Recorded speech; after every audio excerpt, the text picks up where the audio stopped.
April is Stress Awareness Month, and recognizing the signs of stress is a crucial step in preventing burnout. Mental health professional Calissa Ngozi is back to share the practical strategies to help prevent burnout and maintain a sustainable, fulfilling work-life balance. Is that right, Calissa? Absolutely. Okay.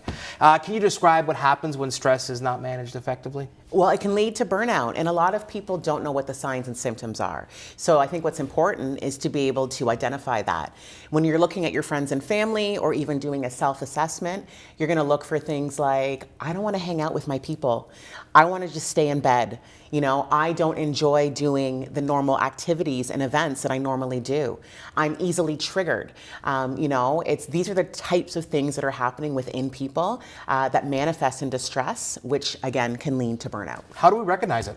Well, I mean, if you're doing a self-assessment, if you don't start to feel like yourself, you know yourself better than anybody, then that can be indicative of what's happening inside you. And it could mean that you mentally need a break.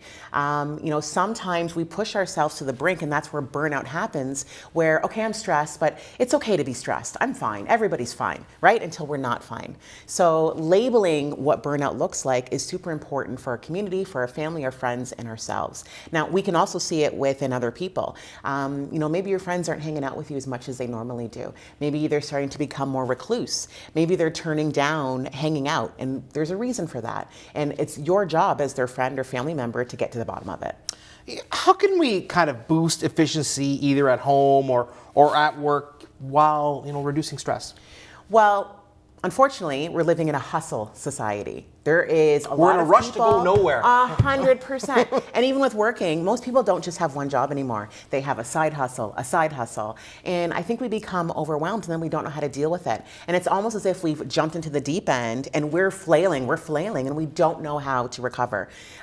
So I think first recognizing these signs and symptoms is the first step, but also understanding that there is only 24 hours in a day and 7 days a week, and stop pushing yourself. Let's talk about that personal time, and can you share and kind of help us advocate for giving ourselves the ability to set boundaries? What strategies do you have? Well, there is a difference between personal boundaries and professional boundaries. So if we're talking about personal boundaries, you're allowed to set that with your family and friends.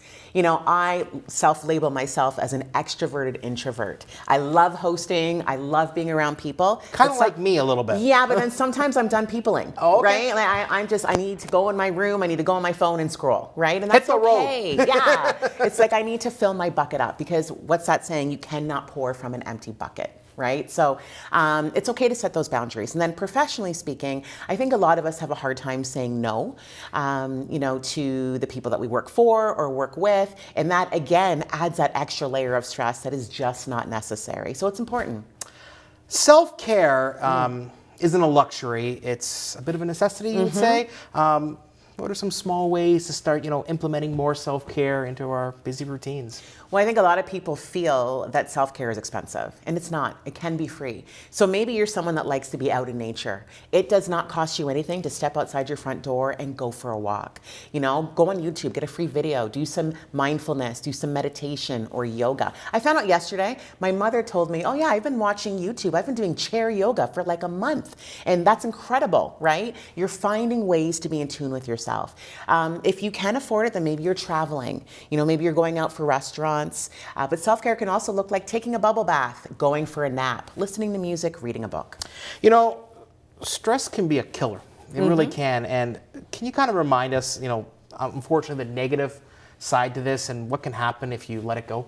Stress actually can manifest itself in physical symptoms. So you start to feel like you're having a cold or the flu, you're feeling generally unwell. That can manifest itself to a bigger, deeper issue that you need to deal with.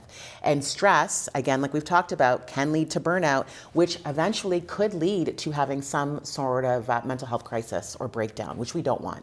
And therapy can be involved in this, right? I think there's a stigma when we talk about therapy. A lot of people are like, it has to be a crisis situation, or I don't want to sit on a couch and pour out my feelings. When I think in 2025, we're starting to realize the importance of therapy and counseling. And it looks differently to different people. Now, some of us can afford it. If you have benefits, then that's great, tap into that. But there are free resources as well. So if you're a kid under the age of 18, you can reach out to Pathstone Mental Health. There's a lot of resources with their free walk-in clinics or their 24/7 hotline. And then for adults, you can call COAST. right? And if you're having any sort of struggles, and then they can allow you to know, okay, here are the resources where you're living, and this is how we can help.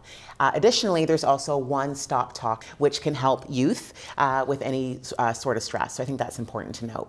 I was on Facebook Marketplace and I saw a used punching bag. Is that yours? Yeah, Are you it's selling mine. that? Okay, Okay, it's all mine. right, all right. Thanks so much, Calissa.